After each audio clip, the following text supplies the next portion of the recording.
morning sun blazed across the Hamptons airfield, its polished tarmac shimmering like a mirror under the July heat. Evelyn Harper stepped from the helicopter, her tailored navy suit crisp against the rotor's dying whine.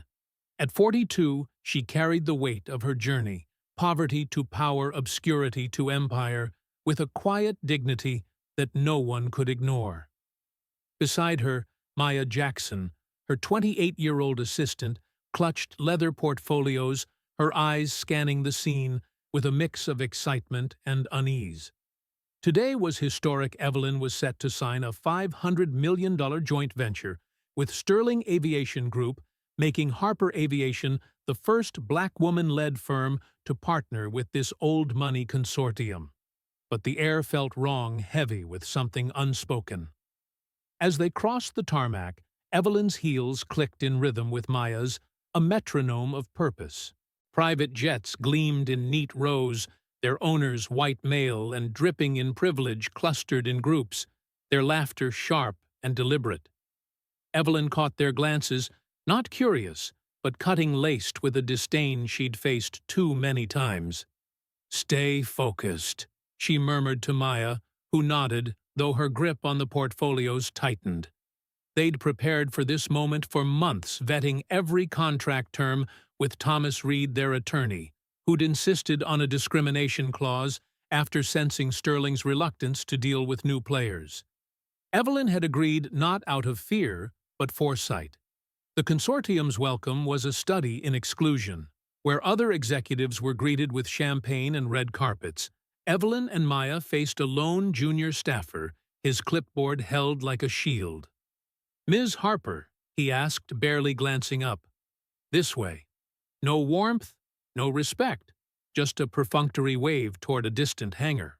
Maya's jaw tensed, but Evelyn's expression remained serene, her years of navigating hostile boardrooms a shield of their own.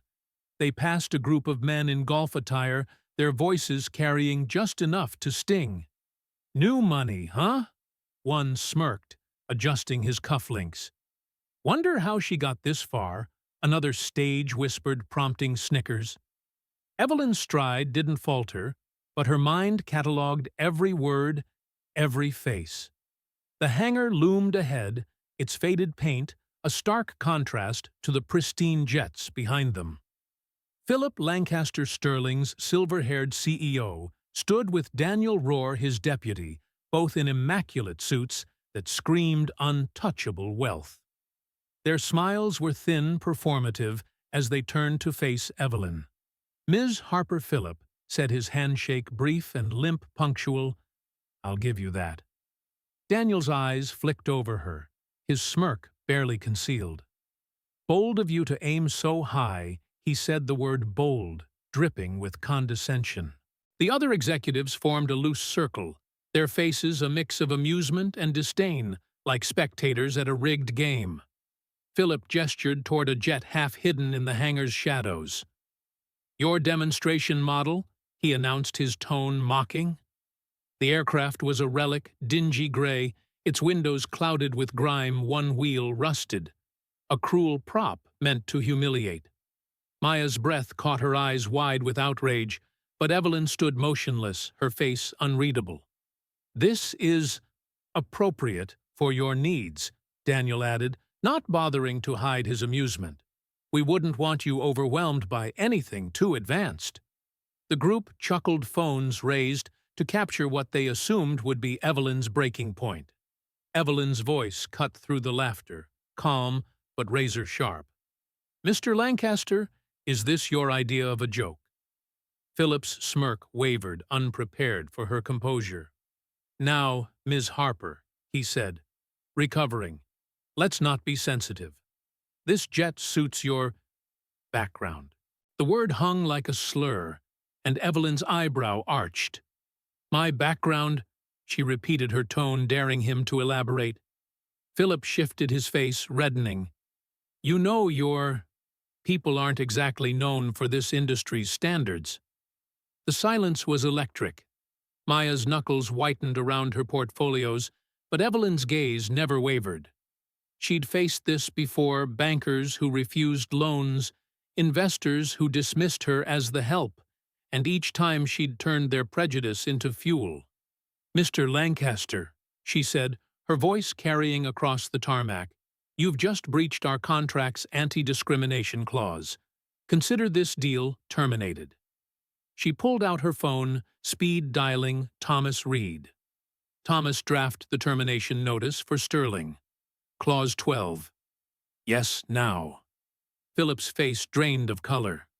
"You can't," he sputtered, but Evelyn raised a hand, silencing him. "I can, and I have. You'll hear from my legal team by evening." She turned to Maya, who was already gathering their things. "Let's go."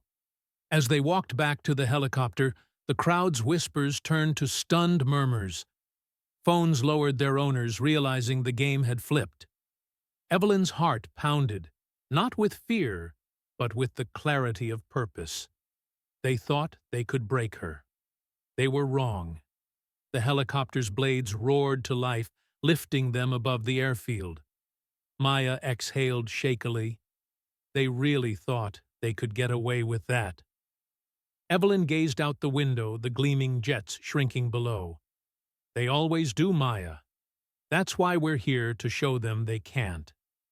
As Manhattan's skyline loomed, she began dictating notes to Thomas, preparing a press release that would shake the aviation world.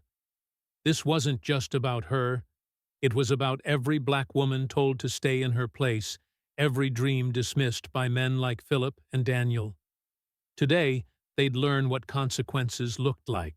The helicopter sliced through the late morning sky, Manhattan's skyline, rising like a promise on the horizon. Inside, Evelyn Harper sat composed, her phone pressed to her ear as she dictated to Thomas Reed, her attorney.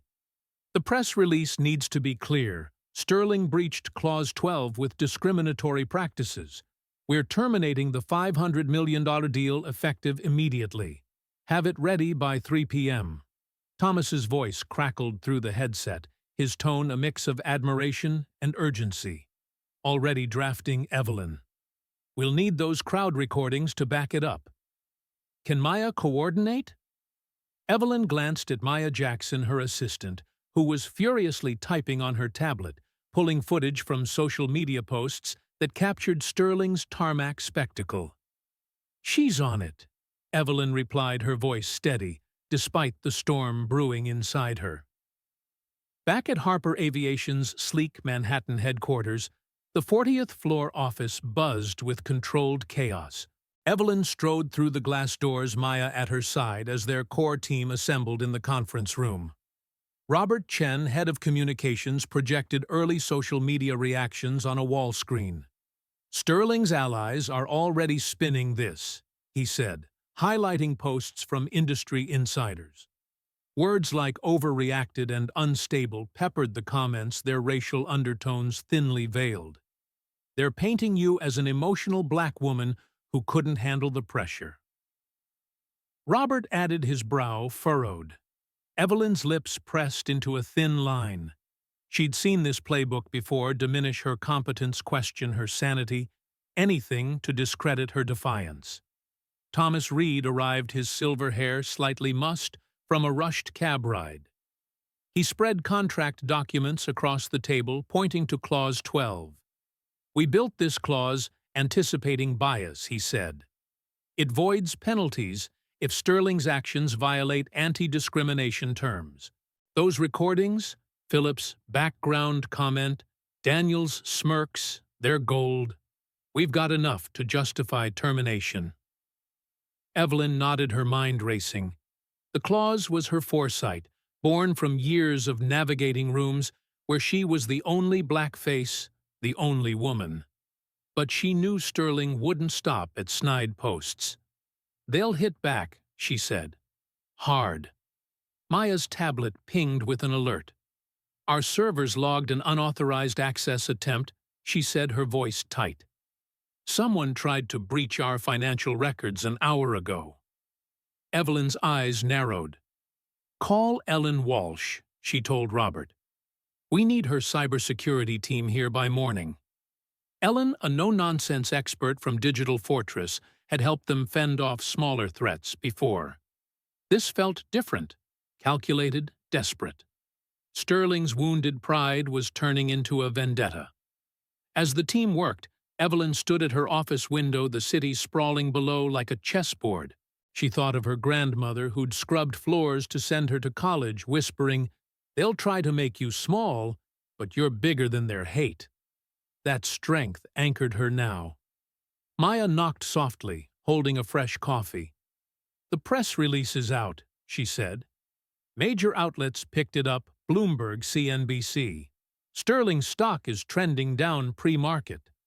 Evelyn allowed a small smile. "Good. Let's keep the pressure on." But the counterattack was swift. By evening, private industry forums buzzed with anonymous posts. Evelyn Harper's erratic behavior raises questions about her leadership.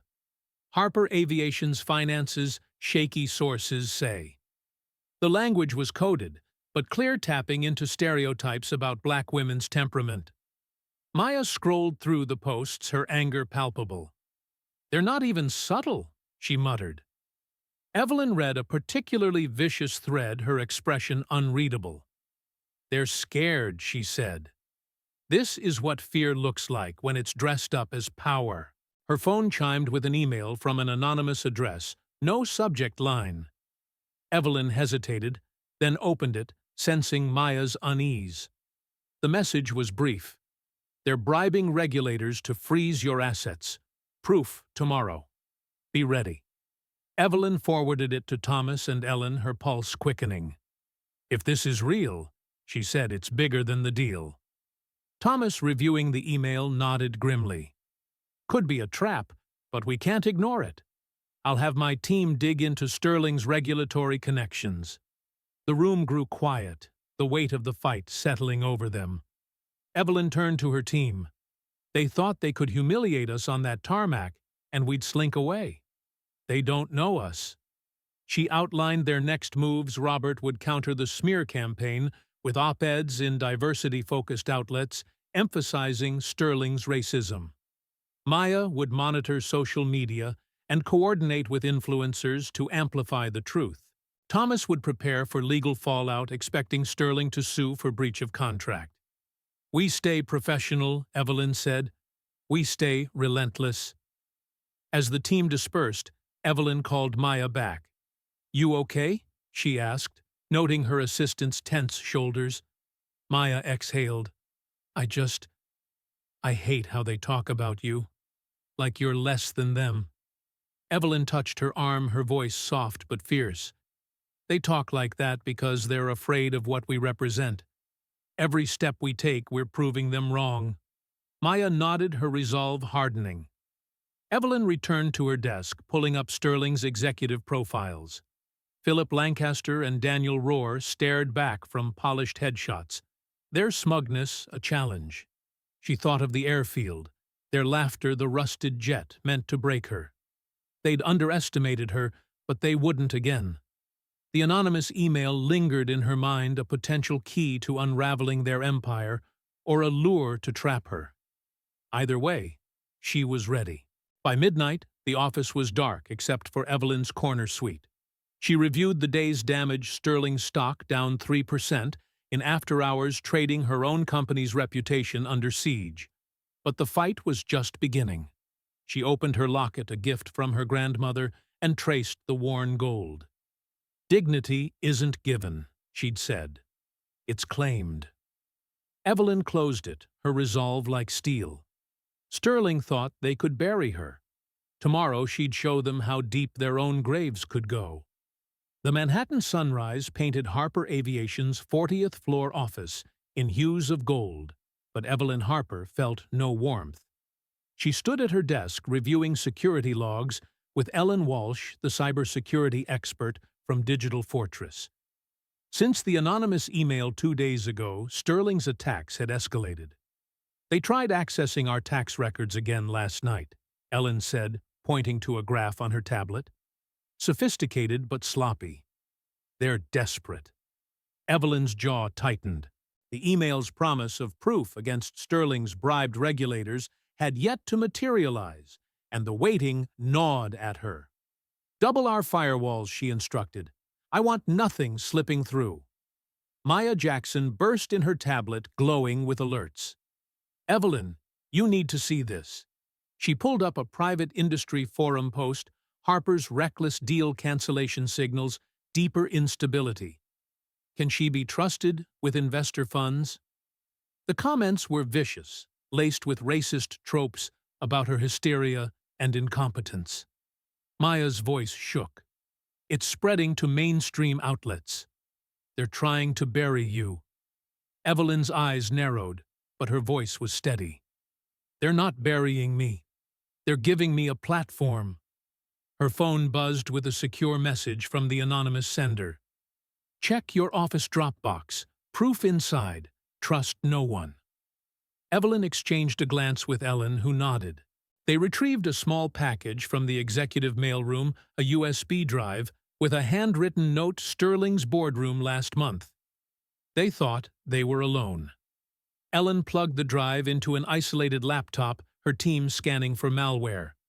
The first file was an audio clip, Philip Lancaster's smug voice, unmistakable. The regulators are on payroll. One call, and Harper's assets are frozen. She'll be out of business by fall. Daniel Rohr's laugh followed. Should have taken the junk jet, and smiled. Nobody like her gets to win. Evelyn's heart pounded, not with fear, but with vindication. The drive held more emails detailing bribe amounts, meeting logs with compromised regulators. It was damning, but incomplete, needing verification. Get this to Thomas Reed, she told Maya, and call William Tate. We need his investigators. William, CEO of a major black-owned bank, had reached out after the tarmac incident offering support. His forensic team could authenticate the evidence, but it would take 48 hours' time Evelyn wasn't sure they had. By noon, the office was a war room. Thomas arrived, his tie loosened, poring over the recordings. This is explosive, he said, but we need corroboration. If we go public prematurely, they'll spin it as fabricated. Evelyn nodded, her mind racing. Sterling's smear campaign was gaining traction. Bloomberg ran a piece questioning her temperament, and investors were calling Laura Bennett, her CFO, with concerns. The cyber attacks were relentless, targeting payroll records to spook employees. Evelyn felt the weight of every black executive who'd faced this before, their dreams crushed by men like Philip and Daniel. She convened a virtual roundtable with allies William Tate, Patricia Coleman of the Black Business Association, Malcolm Evans, a tech mogul, and Vanessa Grant, a civil rights attorney. Their faces filled her monitors, each a veteran of similar battles. This isn't just about me, Evelyn said, her voice fierce. Sterling's built an empire on exclusion. We end it.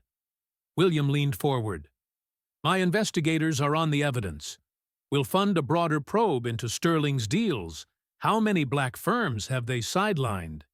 Patricia added, we'll organize forums for other executives to share stories. Show the pattern. Malcolm offered his cybersecurity firm to counter Sterling's digital assaults. Vanessa's eyes gleamed. I'll draft a class action framework. Their victims deserve justice. The room hummed with purpose, but danger loomed. Maya intercepted another email, this one overt. Back off, or we'll ruin you. Your family, your legacy gone. Evelyn read it, her expression granite. Forward to Ellen and security, she said. They're scared. That's why they're threatening. But Maya's hands trembled. Evelyn, what if they? Evelyn touched her shoulder. They won't. We're stronger than their fear.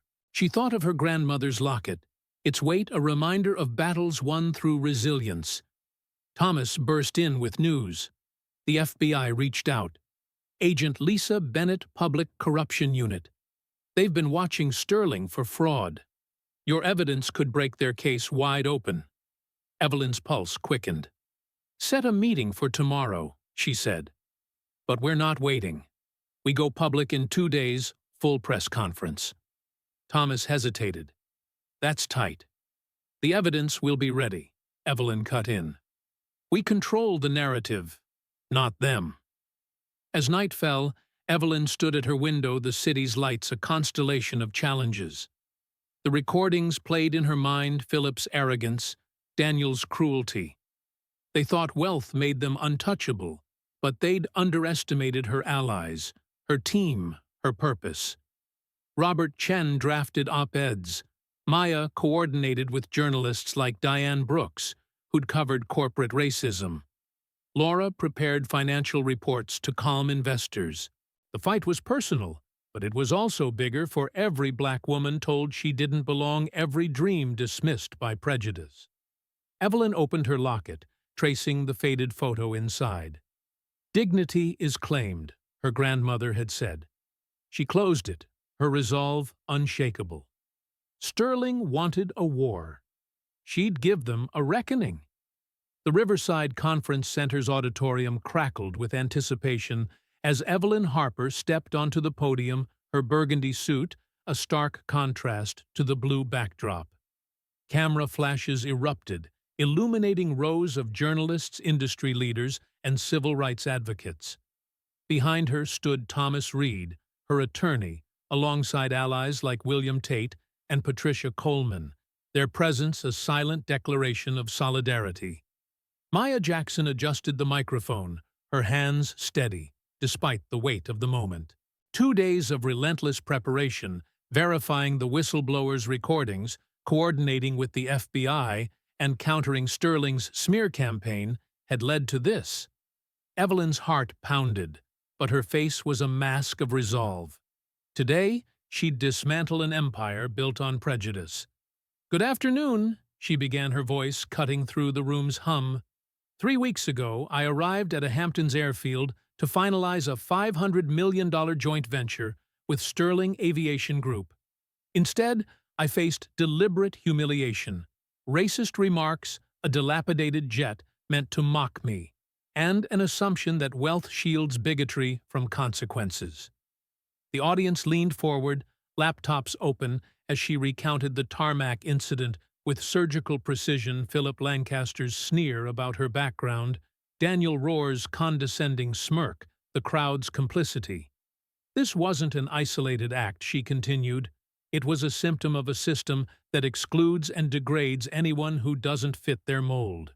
Thomas handed her a tablet, and the screens behind her flared to life with screenshots of threatening emails and smear posts. "When I terminated the deal, Sterling retaliated," Evelyn said. "They spread lies about my stability, attacked my company's finances, and tried to silence me with fear." Gasps rippled through the crowd as she tapped the tablet. But they made a fatal mistake. They spoke too freely. The speakers crackled with Philip's voice from the whistleblower's recording. "The regulators are bought. Harper's done by fall." Daniel's laugh followed. She should have known her place. The room froze, journalists scribbling furiously. More clips played bribe amounts, plans to frame Evelyn with false audits, racist jibes about nobody like her winning. These recordings, authenticated by independent investigators, are now with the FBI, Evelyn declared. But Sterling's corruption runs deeper. She gestured to a row of former Sterling employees, their faces resolute. These individuals have shared stories of systematic exclusion. Black businesses denied contracts. Minority employees harassed, whistleblowers fired. Sterling's empire thrives on discrimination. And today, we say enough. Thomas stepped forward, holding a thick legal brief. "We're filing a civil rights lawsuit against Sterling," he announced. "The evidence, contracts, testimonies, financial trails is available to the press." The room erupted in questions. "Ms. Harper, are criminal charges pending? What damages are you seeking?" Evelyn answered with composure, never straying from the facts. "The FBI is investigating," she said. "Our focus is accountability, not just for me, but for every person Sterling silenced." Patricia Coleman added context, citing decades of aviation's exclusionary practices. William Tate spoke of economic losses from systemic racism. The press conference stretched an hour each moment, stripping away Sterling's veneer of invincibility. As Evelyn concluded, her voice rose with quiet power. This isn't about one deal or one company.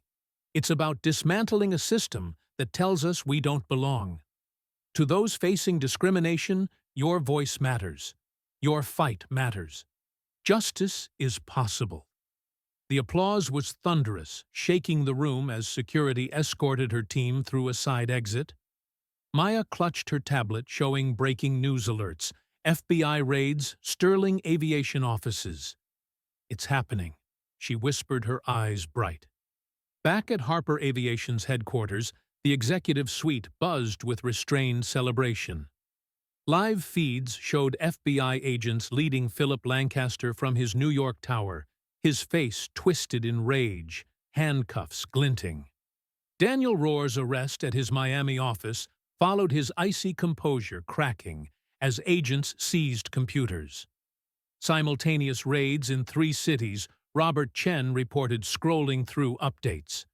They've got regulators too, 3 senior officials. Evelyn watched the screens, her expression neutral. The victory was real, but the cost lingered: weeks of threats, sleepless nights, the weight of representing every black woman who'd been underestimated. Laura Bennett, the CFO, confirmed the unfreezing of company assets. "Payroll's secure," she said. "We're back in business." Evelyn nodded, but her mind was on the broader fight. Former Sterling employees were trending online sharing stories of racism under Drieschierker's stand with Harper. Black executives posted their own experiences, amplifying the call for reform. Diane Brooks's article in Business Weekly framed the scandal as a turning point for aviation. Yet threats persisted. Ellen Walsh's team caught another server breach attempt that morning. Evelyn gathered her team. "We've won a battle," she said, "but the war's not over. They'll regroup, retaliate. We stay vigilant." Maya showed her a message from a former Sterling pilot offering more evidence. "People are coming forward because of you," she said. Evelyn touched her grandmother's locket, its weight grounding her. "Because of us," she corrected.